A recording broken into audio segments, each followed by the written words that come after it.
कृष्णाय वासुदेवाय हरये परमात्मने प्रणतक्लेशनाशाय गोविंदाय नमो नमः। धनुष भागवत भगवान को, श्री सद्गुरुदेव भगवान को, श्री वेदव्यास भगवान को, श्री सुखदेव जी महाराज को, राष्ट्रदेव पशुपतिनाथ को, वृंदावन बिहारी लाल को। जय जय श्री राधे श्याम। परम मंगलमय अखिल कोटि ब्रह्मांड नायक अकारण करुणा वरुणालय निवृत्त निकुंज विहारी रास रासेश्वर भगवान श्री हरि श्री कृष्ण सर्वेश्वर को साक्षात वाङ्मय प्रतिमूर्ति श्रीमद् भागवत महापुराण जसको सायंकालीन स्वाध्याय कक्षा विशेषमा हामी उपस्थित भइसकेका छौं। हामी प्रतिदिन यस दिव्य सायंकालीन स्वाध्याय कक्षाका माध्यमबाट भगवान श्रीकृष्णका अक्षर विग्रह भागवत बाणीहरूको सेवन गर्ने, चर्चा परिचर्चा गर्ने प्रयत्न गरिरहेका छौं। सोही क्रममा हामी द्वितीय स्कन्धको 8औं अध्यायमा प्राप्त गरेका छौं। भगवान ब्रह्माले नारदलाई भगवानका विभिन्न विभूतिहरूको अवतारहरूको वर्णन गरेर सुनाउनु भयो संक्षेपमा, र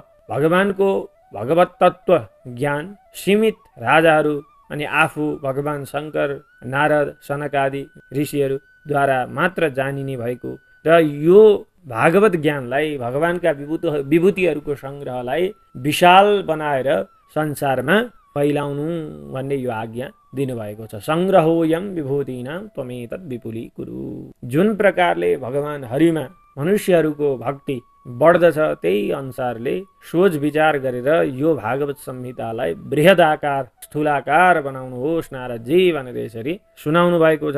अब 8औं अध्यायमा गएर राजा परीक्षितलाई सुखदेवजी महाराज के भन्नुहुन्छ, आउनुहोस् हामी 8औं अध्याय द्वितीय स्कन्धको 8औं अध्यायलाई हेरौं। राजोवाच ब्रह्मणा चोदितो ब्रह्मन् गुणाख्याने गुणस्य च यस्मै यस्मै यथा प्राह नारदो देवदर्शनः।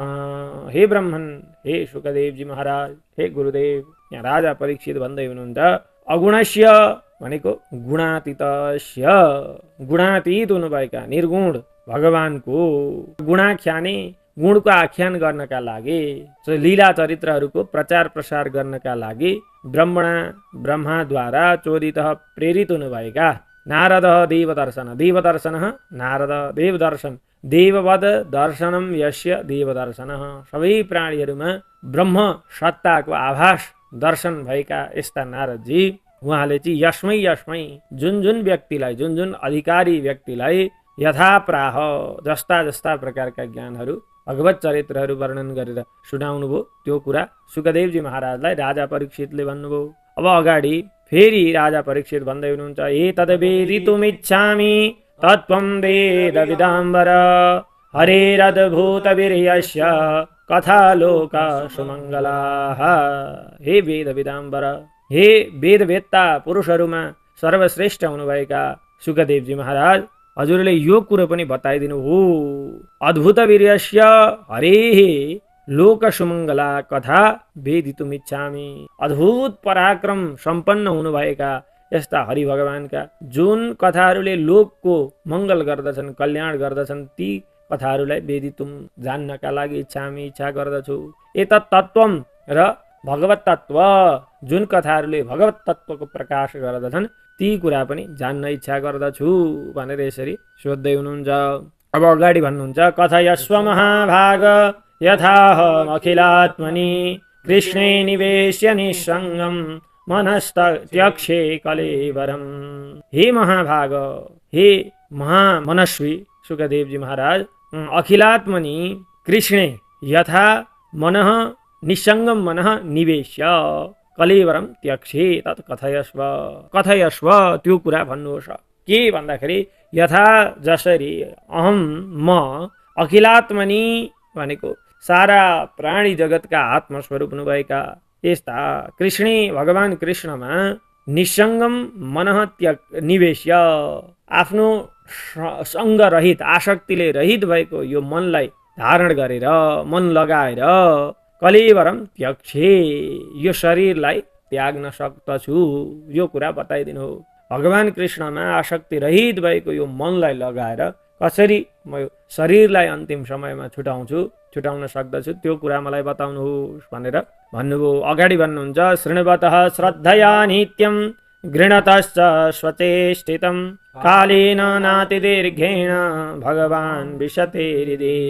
स्वचेष्टितं भगवच्चेष्टितं, भगवानका लीला कथाहरू श्रद्धया श्रद्धापूर्वक नित्यम नित्य निरन्तर शृण्वतः सुन्नेवाला भक्तहरूको अथवा गृणतश्च गान गर्नेवाला कथन गर्नेवाला भक्तहरूको हृदयमा न अति दीर्घेण कालेन भन्दाखेरि भनेको थोरै कम समयमा पनि छोटो समयमा नै भगवान विशते, भगवानले के गर्नुहुन्छ प्रवेश गर्नुहुन्छ। जसले भगवानका लीला कथाहरूलाई श्रद्धापूर्वक सुन्दछ अथवा कथन गर्दछ भन्दछ भने त्यस्ता भक्तहरूका हृदयमा भगवान धेरै बेर लगाउनु हुँदैन प्रवेश गर्नका निमित्त, छोटो समयमा नै प्रवेश गर्नुहुन्छ। अब भगवान प्रवेश गरिसकेपछि के हुन्छ यहाँ बताउँदै हुनुहुन्छ। प्रविष्टः कर्णरन्ध्रेण श्वानां भावसरोरुहं धुनोति समलं कृष्णः सलिलस्य यथा शरत्। कृष्णः श्वानां भावसरोरुहं कर्णरन्ध्रेण प्रविष्ट। भगवान कृष्ण श्वानां निज भक्तानाम आफ्ना भक्तहरूका भावसरोरुहं भाव रूप सरोवरमा हृदयमा अन्तःकरणमा कर्णरन्ध्रेण प्रविष्ट कर्ण रूप मार्गबाट प्रवेश गर्नु भएपछि यथा जसरी शरद ऋतुका समयमा अथवा शरद ऋतुले सलिलस्य सारा सलिल भनेको जलराशिहरूको त्यो समलम भनेको कल्मषम दुर्गन्ध फोहोरलाई के गर्दछ धुनोती पखाल्दछ प्रक्षालन गर्दछ अथवा निर्मल बनाउँछ। त्यस्तै गरेर भगवानले के गर्नुहुन्छ भावसरोरुहं धुनोति समलम धुनोति, भक्तका अन्तःकरणलाई निर्मल बनाइदिनुहुन्छ। अन्तःकरणको त्यो नराम्रा भावहरू कलुषित भावहरूलाई नष्ट गरिदिनुहुन्छ भनेर यहाँ बताउनु भयो। अब अगाडि भन्नुहुन्छ धौतात्मा पुरुषः कृष्ण पादमूलं न मुञ्चते मुक्त सर्व परिक्लेशः पान्थ स्वशरणं यथा। जब भगवान अन्तःकरणमा प्रवेश गर्नुहुन्छ सबै मनका मैलोहरूलाई पखालिदिनुहुन्छ तब के हुन्छ भन्दा यहाँ भन्दै हुनुहुन्छ धौतात्मा पुरुषः, त्यस्ता आत्मा धौत सफा कलमश रहित आत्माले युक्त भएका ती पुरुषहरू भगवानका भक्तहरू अब के हुन्छन् भन्दा कृष्ण पादमूलम न मुञ्चते, भगवान श्रीकृष्णको चरण कमललाई कहिले पनि के गर्दैनन् त्याग्दैनन्। जसरी मुक्त सर्व परिक्लेशः पान्थ स्वशरणं यथा, जसरी धेरै दिनको लामो यात्रा गरेर आएको एउटा पान्थ भनेको पथिक स्वशरणम आफ्नो घरलाई त्याग्दैन। मुक्त सर्व परिक्लेश, घर आइपुगिसकेपछि सबै क्लेशहरूद्वारा मुक्त हुन्छ, सबै पीडाहरू थकानबाट मुक्त हुन्छ र आफ्नो घरलाई त्याग्दैन। त्यसै गरेर संसार रूप यो निरन्तरको यात्रामा धेरै थाकेका जीवात्माहरूले जब भगवानको चरण कमल रूप आश्रय आफ्नो शरण आफ्नो घरलाई प्राप्त गर्दछन् तब उनीहरूले के गर्दैनन् भन्दा भगवानको चरण कमललाई कहिले पनि त्याग्दैनन्, सदा सर्वदा भगवानका चरण कमलमा नै रम्न लाग्दछन्। उनीहरूले आफ्नो आश्रय परम आश्रय स्थान भगवानको चरण कमललाई मान्दछन् भन्नुभयो। अब अगाडि भन्नुहुन्छ यद धातुमतो ब्रह्मन् देहारम्भोऽस्य धातुभिः यदृच्छया हेतुना वा भवन्तो जानते यथा। हे ब्रह्मन्, हे शुकदेव जी महाराज, यत जुन जीवात्मा धातुमतः अधातुमतः भनौँ न पाञ्च भौतिक सम्बन्धबाट के छ टाढा छ। अधातुमतः, धातु भनेको पञ्चमहाभूत होइन, अधातुमा मत न धातुमत यदि अधातुमत पाञ्च भौतिक सम्बन्धबाट भिन्न छ। अनि धातुभिः अस्य अनि यो जीवात्माको धातुभिः धातु भनेका पञ्चमहाभूतहरूद्वारा यदृच्छया स्वेच्छापूर्वक अथवा हेतुना वा कुनै कारणवश चाहिँ देहारम्भ भवन्त। देहारम्भ देहको के हुन्छ सृष्टि हुन्छ। पञ्चमहाभूत भन्दा जीवात्मा भिन्न छ तर पनि के हुन्छ त भन्दा स्वेच्छापूर्वक पञ्चमहाभूतहरूले एउटा शरीरको निर्माण गरिदिन्छन्। त्यही शरीर जो पञ्चमहाभूत छ त्यसलाई चाहिँ आफ्नो निवास स्थान बनाएर जीवात्मा त्यहाँभित्र प्रवेश गर्दछ। यो रहस्यको कुरो, यो गम्भीर रहस्यको कुरो जो पृथक भएर पनि अपृथक जस्तो देखिन्छ, भिन्न भएर पनि सम्बन्धवान जस्तो देखिन्छ, त्यो कुरा चाहिँ हजुरलाई पक्कै पनि थाहा छ। भवन्तः जानते, हजुरद्वारा यो कुरो जानिन्छ, यो रहस्यात्मक कुरो, यो कुरा हजुरले बताइदिनु हो। आसीद् यदुदरात् पद्मं लोक संस्थान लक्षणं यावानयं वै पुरुष यत्तावयवै पृथक्। यदुदरात् पद्मं आसीत्, जो भगवान नारायणका नाभि रूप सरोवरबाट पद्म उत्पत्ति भयो। जो चाहिँ कस्तो पद्म भन्दा लोक संस्थान लक्षण, सबै संसारको आधार स्थान भएको, यही भगवानका नाभि सरोवरबाट उत्पत्ति भएको कमललाई नै, कमलमा नै सारा लोकको कल्पना गरिएको छ भनेको छ नि त होइन। भनिसकेपछि सारा त्रिलोक 14 भुवनको आधार स्थान भएको यस्तो पद्म नाभि, भगवानका नाभि सरोवरबाट उत्पत्ति भयो भनेपछि अयम पुरुष यावान, है भगवानका कति के छन् भन्दाखेरि अवयवहरू छन्, अथवा अवयवैः पृथक अवयवैः यत्ता भनेको भगवानका यस्ता नाभि रूप सरोवरबाट उत्पत्ति भएका कमलहरू, पद्महरू कति के छन् र कस्ता कस्ता अवयवहरूद्वारा भगवान चाहिँ के गर्नुहुन्छ, चेष्टा गर्नुहुन्छ, अथवा भगवानकै सारा शरीरमा के गरिएको छ, लोकको कल्पना गरिएको हो। ती लोक कल्पनाहरू गर्दाखेरि कुन कुन अवयवमा भगवानका लोक कल्पनाहरू गरिए, अथवा के छ यसको यो रहस्यात्मक कुरा, यो कुरा हजुरले बताउनुहोस् भनेर त्यो पनि सोध्नुभयो। तावान साविति प्रोक्त संस्था अवयववानिव, असौ इति संस्था अवयववान इव तावान प्रोक्त।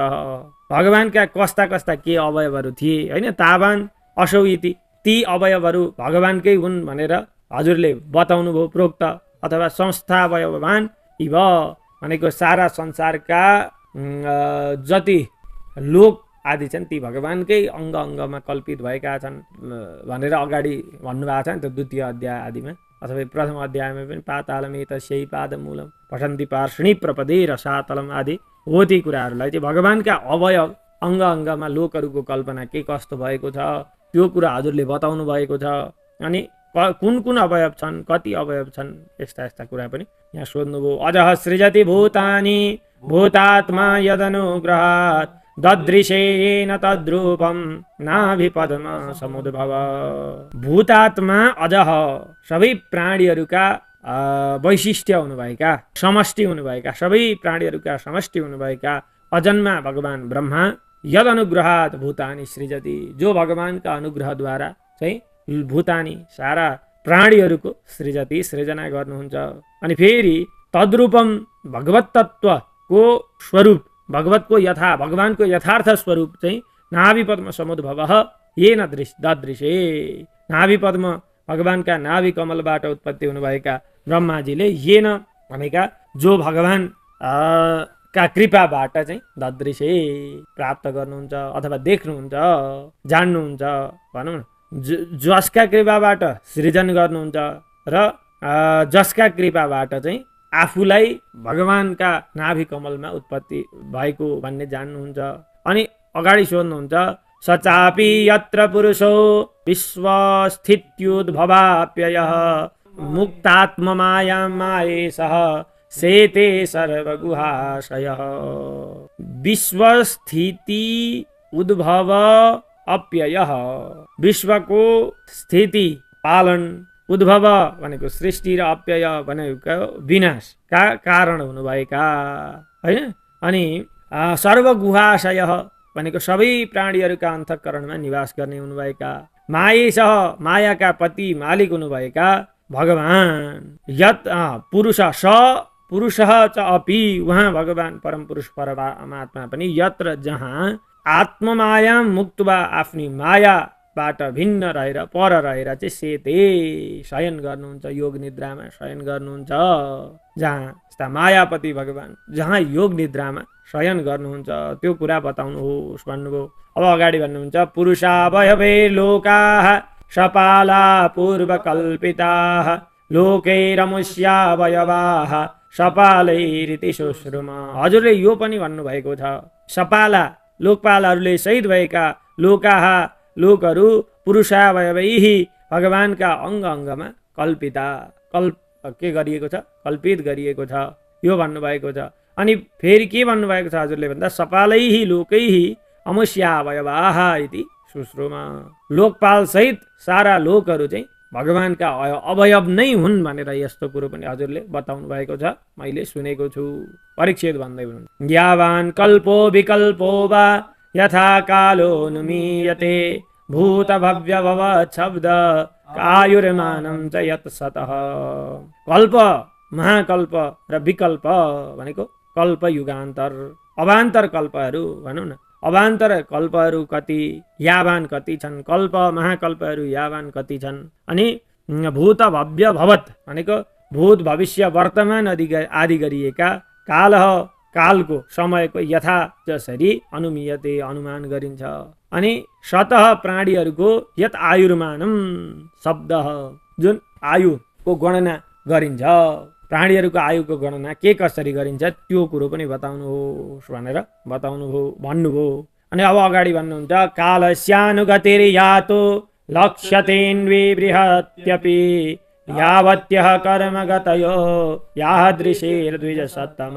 हे द्विजसत्तम, हे ब्राह्मण श्रेष्ठ सुखदेवजी महाराज, कालस्य काल स्वरूप भगवान परमात्माका या गति जो गति अण्वी भनेको सूक्ष्मतम अणु भन्दा पनि अणु सेकेन्डमा आदिमा र बृहति अपि भनेको वर्षा आदिमा हैन ठुल स्थूल अथवा कालको सूक्ष्मतम गति र बृहत्तर गति बृहत्तम गतिलाई अनि अनुगति भनेको या अनुगति भनेको जुन अवान्तर गति छ त्यो पनि लक्ष्यते देखिन्छ।